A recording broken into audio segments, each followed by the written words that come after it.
Okay, sounds good. Great. Yeah, thank you so much for the invitation and for this event. My name is Kshitij. I am a PhD student at Berkeley, and today I'm going to be talking about some work on understanding the incentives of users and MEV searchers in these decentralized exchanges known as constant function market makers. And this is work with Theo Diamandis from MIT and Tarun Chitra from Kotlin. So I was told that this should be sort of an interactive session. So I think I prepared about maybe like 30 or so minutes of slides, and then we can sort of talk about, we can discuss more sort of interactively. So the basic idea I'm going to be trying to convey in this talk is that users that interact with decentralized exchanges often face some kind of a routing problem when they want to route their trade across sort of a network of decentralized exchanges. So there's many blockchains. There's many dexes that trade pairs across these chains, and users want to figure out what sort of optimal paths on these decentralized exchanges look like. And so I'm going to be trying to sort of draw out this analogy between these exchanges and sort of the literature on congestion games, which also seeks to sort of model these routing problems. So what I'll do first is I'll just do a very brief and quick introduction to constant function market makers. I suspect a lot of people in the audience already sort of know this, but just to put everyone on the same page. Then I'll talk about this kind of MEV known as sandwich attacks, and then I'll introduce this model of what we're calling routing MEV, which introduces this sort of congestion game-like structure to analyze user behavior. Cool. So why do we have sort of automated market makers or decentralized exchanges? The basic reason is because it's hard to find prices for assets, for pairs of assets. So normally in traditional financial world, the way that you find prices for assets is by asking two people how much is one willing to buy, how much is one willing to sell at, and this leads to your sort of usual notion of an order book. But the problem with this is that, first of all, there needs to be some sort of trusted third party that keeps a list of who's willing to buy and who's willing to sell. And then, of course, the price is determined when the bids cross into the asks. But the presence of this trusted third party is something that we don't like. And so people introduce sort of this idea, which is, let's just use a simple formula to determine asset prices. And the way this formula is going to work, or the way this contract is going to work, is it's going to pool two kinds of assets, say A and B, or like apples and oranges, or like Bitcoin and Ethereum, into reserves. And the price is then going to be determined by the relative scarcity of the two assets in this contract. So if A has fewer reserves than B, then make A more expensive relative to B, according to some formula. And so there's a generalization of this idea to something called a constant function market maker, which sort of formalizes this notion of how expensive an asset A is relative to B, using this function called a trading function or an invariant. So what this function does, it takes in the current assets, the reserves of the current assets, and evaluates a function of those two assets. And then a trade that comes into this exchange or this contract is going to be considered sort of valid if it respects this invariance condition, right? If it respects the condition that the value of this function at the reserves before the trade should equal the value of the reserves, the value of the function at the reserves after the trade. So if I remove however much I'm paying out from the contract and however much the user is providing to the contract, the function should be equal. So, and yeah, of course, the output value in this case is like implicitly determined by this formula. And one of the most popular exchanges is Uniswap, and one of it has a very simple formula, which is just it takes the product of the reserves and sets it equal to a constant. And you can compute all sorts of things that you want about this. You can compute the marginal price of a trade. You can compute the output of a trade for any given input size. And so this is sort of a canonical example of what one of these exchanges look like. And of course, I don't need to convince anyone here that people are using these markets a lot. So this is actually data from last year, but trillions of dollars of value have sort of traded through these exchanges. Okay, so now let's sort of try to set up sort of what the game is here, or what the game theory here kind of looks like, which is we're going to start with a constant function market maker with some initial reserves. And the idea is that a user, so if you look at it from the user's perspective, the user that's submitting a trade into this contract doesn't really know what price they're going to get because of uncertainty in the transaction ordering that they're facing as a user, right? So a user is like, I'm going to submit my transaction. Of course, this contract is publicly quoting a price at any given time, so you can see what the price is.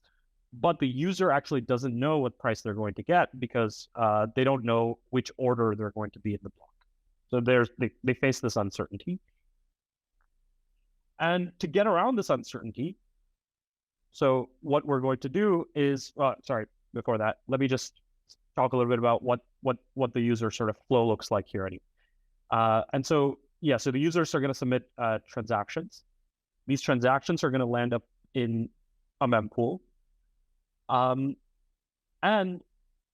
in sort of a world where there was sort of no malicious, agents out into the world, these transactions would just then be sent to the validator, and they would just be processed in some order, and they'd be added to the block. But that's not the world we live in. So in the world we live in, there is this transaction mempool gives the ability for searchers to actually compute adversarial trades that they can put in along with the transactions in the mempool and send them to the validator and ask the validator to include these other additional transactions into the block. And these additional transactions are known as sandwich attacks, and they're sort of an example of this kind of extractable value in these systems. So formally, like, what's going to happen is the searcher is going to see the state of the mempool. He's going to compute some trade delta S. He's going to compute some bids, and he's going to pay the validator a bid, and he's going to say, hey, include my transaction. So the focus of this talk is going to be on this quantity delta S, and like, how can we compute this quantity? How can we bound this quantity? And what are the implications of this quantity specifically for routing problems in these exchanges? Okay. Yeah, so coming back to this transaction this ordering uncertainty that the user faces, the way that sort of these exchanges get around this is they say, hey, the user should not only submit a transaction, but he should also submit what's called a slippage limit. And the purpose of the slippage limit is to in some sense give the user the ability to bound how much price impact they're willing to take from the other transactions in the block. So that it's giving the user the ability to express kind of a preference that says, I'm willing to accept no worse than this, than this amount of this amount of price impact. And by price impact, one could literally mean in terms of price. So there's this price function, which if you give me a contract function fee, I could compute the marginal price of any given trade by looking at the partial derivatives of this function, and taking their ratio. Or I can have slippage limits that are directly specified in the output amount that I get from the contract, which is, I think, how Uniswap actually implements their slippage limit. So the slippage limit just says, I'm willing to accept no less than 1 minus eta times the nominal output that I see from the network, right? So I see some initial price. So if there was no price impact, I'd be seeing some price and some implied output. I'm willing to accept no less than 1 minus eta of that. Okay. So now we have sort of this the setting in which the user has specified a minimum amount that they're willing to take. And the job of the sandwich attacker, or the searcher who's going to look at all these trades, is to basically force this price impact to be kind of tight, right? So, or to force this bound to be kind of tight. So the searcher is going to basically notice that there are some trades that have been submitted into the mempool that have the property that I can basically put a trade behind that user's trade called .sand, and then I can force the price impact to be exactly tight. That is, the residual amount that the user gets after delta sand is exactly equal to 1 minus eta times G of delta. So I basically I can compute such a delta sand that forces this to be tight. In which case, you're basically giving the user the worst case price impact that they're willing to take, or the worst case output that they're willing to accept. Yeah. And now, so what is the sandwich attack? A sandwich attack is like a triple, in which the first leg of the sandwich attack, I kind of explained how the sandwicher calculates it, which is via this sort of equation that sets the amount the user receives after the sandwicher's trade equal to the minimum amount they're willing to receive from the contract. And then the user trade happens. And then the sandwicher is going to sell back what the risk that they took. And the idea is that this should result in a profit. So basically, his profit is going to be however much he sold back minus however much he provided into the network.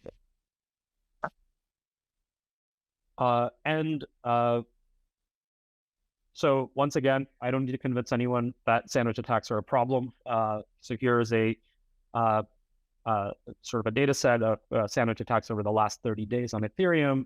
I think something like $9 million have been extracted from users. Most of the sandwiches tend to be within like less than $10, but there's a lot of them. So there's a very high frequency and maybe low impact kind of extractable value. But yeah, so this has been happening on Ethereum for a while. Before I go into the sort of the model of how users are going to route, I'll just say that these functions, these output functions, these price functions, are usually pretty nice in the sense that we usually have some kind of bound on the maximum and minimum output for a given trade, and we also usually have bounds for the price impact of a trade. So that's given here by these constants, kappa, mu, alpha, and beta. And the point is that we're going to be able to basically bound the sandwich impact, the price impact of a sandwich attack, as a function of these constants. And the kind of interesting thing I'll note here is that the profitability of a sandwich attack is sort of going to depend on more than just sort of the pure price impact. There's going to be sort of a liquidity term that comes up as well. So it's going to be sort of a function of all of these constants.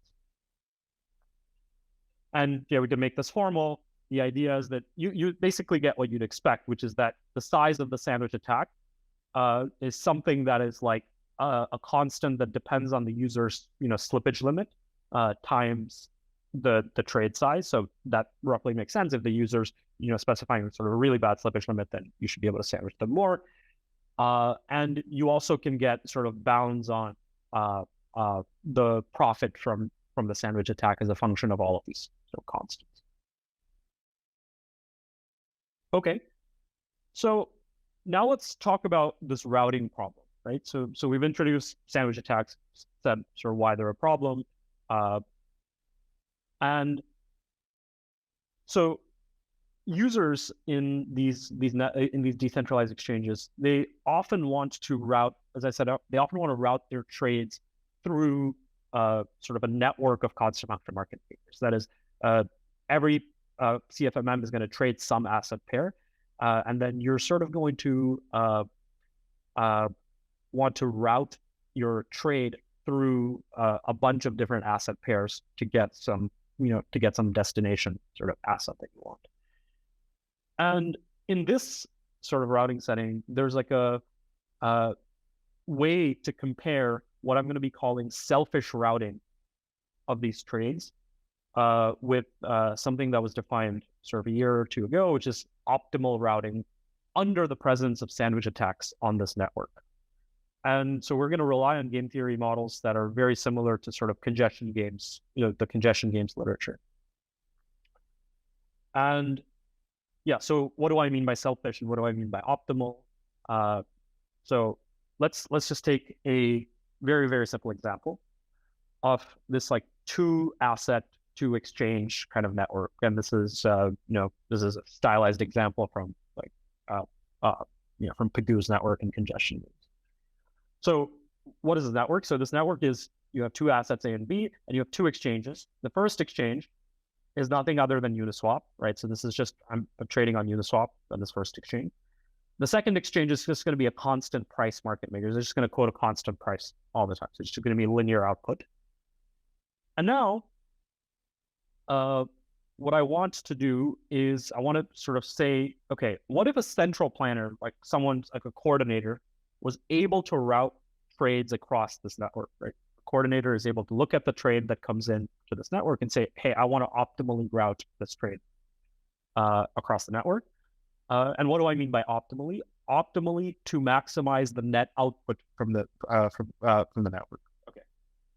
So and you can think of this trade, this like trade delta that I'm talking about, as some like aggregate of a bunch of users' trade, right? So it's like a bunch of like individuals have submitted trades into this network, and now they want to sort of maximize the total output that the central planner wants to maximize the total output that they get from the network. And so you can write down sort of an optimization problem that does this. So you're just, all I'm doing is I'm maximizing the output from the first CFMM, the output from the second CFMM, subject to some feasibility constraints that just say the flow on the trades on the 2 edges have to be equal to the trade that came in. And it was shown by Andreas et al. In 2022 that this problem and this like entire class of problems of optimal routing on this class of constant function market makers is a convex problem, and in fact admits sort of a solution in which the optimal route is the one that equalizes the marginal prices across the paths. So the way to optimally route is to set the price on edge 1 equal to the price on edge 2 at the optimal trade. And this is sort of a very general thing that holds for for basically all kinds of networks and all kinds of trading functions. Okay, so this is what the central planner would want. Now let's think about like, what does the user want? The individual user that has submitted a trade into this network. And what that user kind of wants is to maximize sort of her share of the output from the network, or in some sense, like her pro-rata share, like the amount that she's being paid out from her share of the trade that went into the network. And this kind of leads to a natural like notion of an equilibrium, or a selfish kind of equilibrium on this trade on this network, which is that the average price across these paths should be equal. And so what do I mean by average price? I would say I look at the total output that I received from the path, and I normalize it by the input that I received. This is, in some sense, this is like the pro-rata amount that the user is receiving out of, like, every infinitesimal user is receiving out of the network for her share of the trade. And so, yeah, so this is a notion of equilibrium. And so let's see what this implies in this very simple network. So before I show some sort of simulations and plots, one additional thing I want to say is, when there is a sandwich attacker on, say, one of this network, on one of these edges, say on Uniswap, we can actually modify the output that the user is going to get to account for the loss due to the sandwich attacker. And here is just an explicit example for what that looks like for Uniswap. For Uniswap, you can explicitly compute the sandwich attack, and you can write down what the modified output function G1 send is as a function of the sandwich attack. So whenever there's a sandwich attacker, we'll be sort of modifying, we'll be sort of using this modified version of the output function. And note that this is actually a function of ADA, right? This is a function of the user's slippage parameter. So in some sense, the slippage parameter is acting as like the strategy of the user. The strategy is like, I supply a slippage limit, the sandwich attacker gives me an optimal sandwich in response to this. And now I'm going to like reason through my equilibrium notion as a function of my slippage limit. Yeah. Okay, so here's what these functions kind of look like. So on the red line is simply the linear sort of output function, and then this is Uniswap. So this is Uniswap. This bold line is Uniswap with like no sandwichers. So this is what this is just nominal Uniswap, and as you can see, as you expect, as you start increasing the slippage limit, sort of this curve is going to start shifting down, and it's going to get sort of worse and worse for that path. But now let's try to see what like our equilibrium notion is saying. So remember, our equilibrium said the user is going to maximize her pro-rata share of the output from the network, which means equalizing the average prices across the paths. And as you can see, the place where this actually happens under no sandwiching, so if you see it when there's no sandwiching, the place where this actually happens is when all of the flow is basically kind of being routed on the top path. So basically everyone's going to take Uniswap, right? So that's, and this equilibrium sort of shifting as you change the slippage limit, because the user is sort of responding to how much they're probably going to get sandwiched on G1. One thing I will note is this ability to reason through the output function is like a very strong assumption. We're saying that the user is actually able to reason about how much they are getting optimally sandwiched in for a particular value of slippage. And there's actually a very strong sort of cognitive assumption to place on the user. One could imagine sort of relaxing this kind of thing to, hey, the user has actually got some data that they're like learning from in an online sort of fashion, and they're going to sort of do this estimation procedure to figure out how much they should put on a given path. And that is like, I think, some interesting future direction. Okay.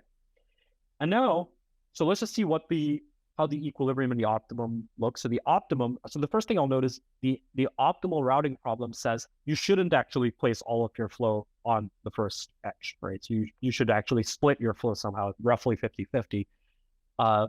And initially these two are like very far apart. So initially the optimal routing problem, like when there's no sandwicher, there's no slippage, like the user is just not specifying any slippage. These are like very, very far apart. And then they sort of, the equilibrium sort of starts shifting, right? Equilibrium starts shifting down as you modify the slippage limit. So let's now like generalize this idea slightly to like the next most interesting network in like congestion games, which is this Braess network. And the point that I'm going to try to convey here is actually sort of counterintuitively that the presence of this sandwich attacker on this network, say on this middle link between C and D, can actually improve sort of the price of anarchy of this network, which is like a weird kind of thing to think about, which is like and what I mean by price of anarchy here is the output under the equilibrium, this like selfish notion of the equilibrium, and the output under the optimal routing. And the reason I think this might make sense for those who have sort of done congestion game stuff is the sandwich attacker is effectively acting as a tax, right? He's acting as he's taxing this edge, he's increasing the price or the cost for the users on this edge. And we know from congestion games that taxes can actually help reduce the price of anarchy. It's not exactly the optimal tax in this case because like it's not like a marginal cost tax or anything like that, but it is a tax on this network. What we're going to show is that this can actually help. Like this can help in the measure, like in the price of anarchy measure. So you can like reduce the tendency of users to do selfish things. Okay, so once again, we can write down the optimal routing problem. In this case, it's more involved because now we have to account for like these flow like conservation constraints along the paths. But once again, it is convex. We can solve this to optimality, and yeah, and the selfish equilibrium here, the selfish routing equilibrium, is again a little bit more involved, but it's basically the same idea. Now, instead of looking over these edges, I'm going to look over paths because I remember I said the average price across the paths has to be equal because that's the pro rata share that the user is receiving. And so you can write down, the equilibrium condition. These lambdas are nothing other than the outputs that you're receiving from the intermediate nodes, from the intermediate CFMMs. And alpha 1, alpha 2, alpha 3 are the fractions of the trade that are routed on path 1, 2, and 3. Okay.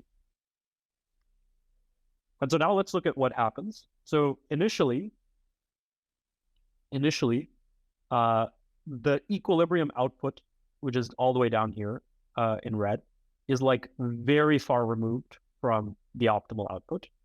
And then what's going to happen is as the slippage sort of goes up, remember again, the user is like reasoning through the output function. The slippage is going to sort of force the users to trade more and more sort of on all three paths, and the equilibrium is going to sort of move towards optimality. And we can visualize this again in price of anarchy terms, which is again the ratio of the output under equilibrium to the output under, or rather the output under optimality to the output under equilibrium.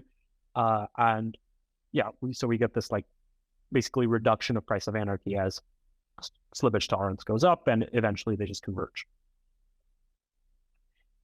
Okay, so this is sort of my last slide, but one thing I'll say is like you can generalize this like kind of idea to sort of arbitrary networks of CFMMs by using sort of those bounds that I showed on the price impact functions and the output functions to come up with these like price of anarchy bounds globally for sort of this entire class of CFMMs. And then the idea is that these sandwich attackers can actually like act as coordinating agents to tax users away from selfish equilibrium. And I mean, kind of a question I have is like, where else does, like, what other places? Because this is a very like the analogy to like congestion games and routing problems is like very clear here. Like, where else does this kind of have this feature that a sort of an extractable kind of value is acting in some sense? I mean, you might not be happy with how they're doing the taxation and coordinating. You might not be happy with where the taxes are going, but locally they're sort of doing this coordination. And of course, like there's this question of how do you actually learn these parameters as a user if you're like in this network and you're participating over time, which is again interesting future direction. But I think that's my last slide, and I'll stop there. And if we have any, I think it'd be nice to sort of have some interactive parts. Hello, can you hear me? Hi. Very nice talk. Actually, I have somewhat of a technical question. So yeah, you produce this reduction to congestion games. What is the resulting like cost function along those edges? So is it like some sort of like polynomial cost function or any other property that you talked a bit about? I think some sort of like ellipsis constants, but I was just curious if it belongs in some other pre-studied class. Can you hear me? Okay. Yeah. Yeah. So these So yeah, the price functions for the these constant function market makers and also the output functions typically have these like at least like local sort of linear bounds. They're typically the output functions are like concave functions, but I think in congestion games, like usually we have, like we're usually dealing with functions that have like particular kinds of growth rates and stuff like that. Like, or like in usual congestion games, we have these like functions that are like 1 plus like x to the 4 or something like this. We don't have that kind of like specific, we don't have it pinned down that specifically. And I think, and the results that the way that you get the price of anarchy bounds are actually like using this sort of general technology of these lambda mu smoothness. So yeah, I guess the only real assumptions you have about these functions is that they're these capital G functions are like concave functions. They have like local linear bounds. You can assume sometimes they have like like one-sided sort of sharper quadratic bounds as well. But yeah, it's not. I don't think it's like as like pinned down as in congestion games where we're like typically like dealing with like one form of a function, like 1 plus x to the 4th or 1 plus x to the alpha or something like this. Thank you. Hi, I also have a question. Yeah, nice talk. In regard to the Braess paradox result, am I thinking about it right that you kind of need there to be 4 distinct assets that are in the trading pool for those vertices to make sense, and that you also need a trader to be willing to trade from A to C and then from C to D?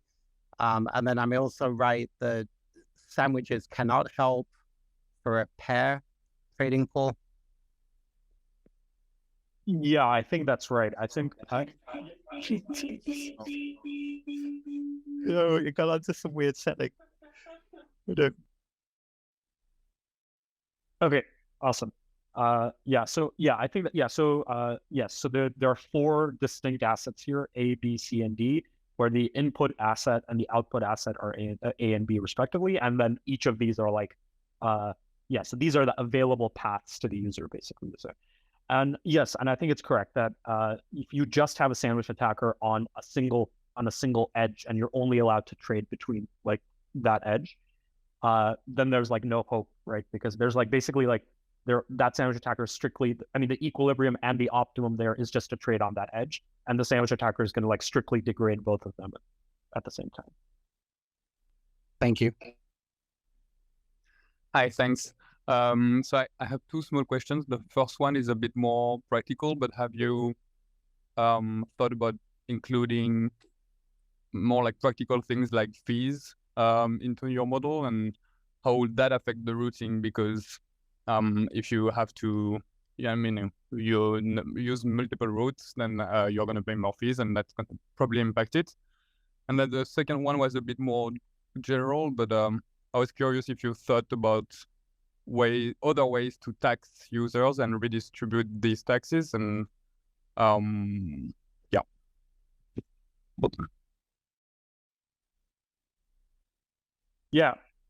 Perfect. So so I think regarding the fees question, I believe so. I think this maybe I'm wrong, but I think this paper by Angeris et al. Actually considers the routing problem, the optimal routing problem with fees. I think so. Maybe I'm missing it, but yeah, I think like the optimal routing problem with fees should like not be too much harder, because like you sort of just get the presence of these like factors that are hitting the trade, like inside the trade, like G1 of like some gamma times lambda 1 and stuff, that kind of stuff.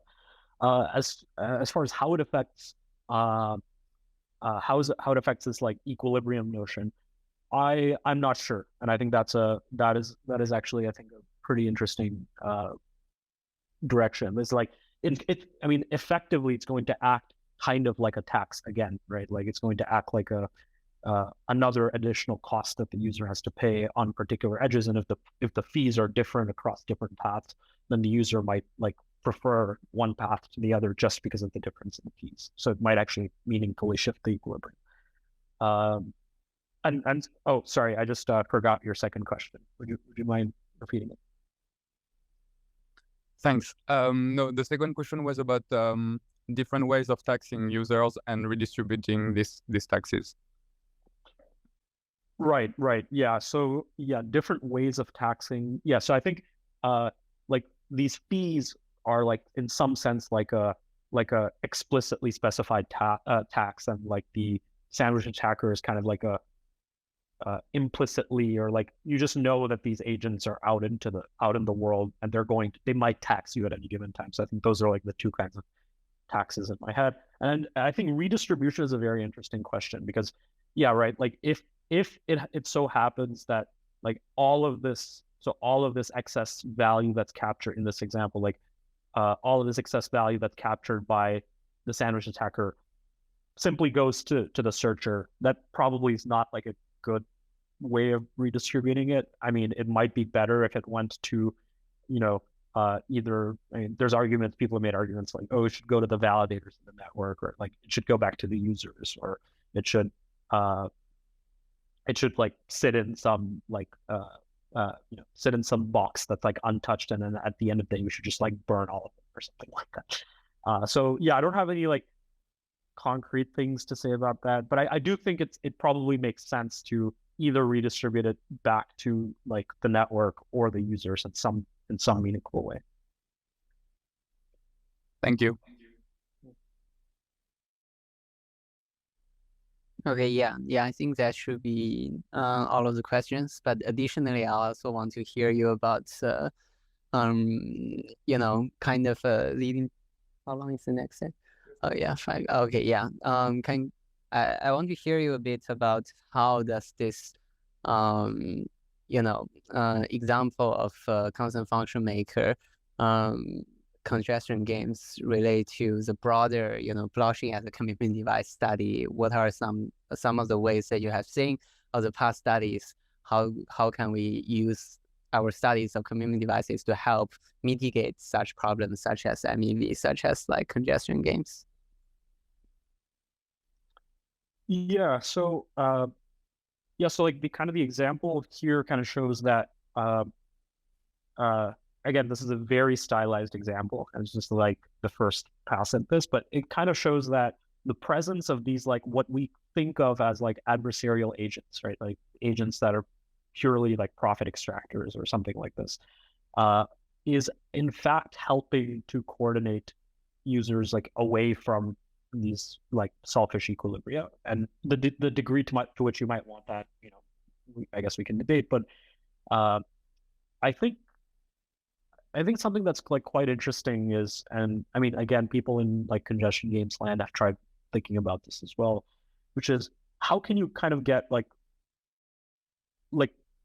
decentralized kind of control of systems like this without having to explicitly specify the like what actions you're going to take to deconflict these users in the system. Like can you set up incentives for these searchers that sort of allow them to locally resolve these sort of bad equilibria that users end up in?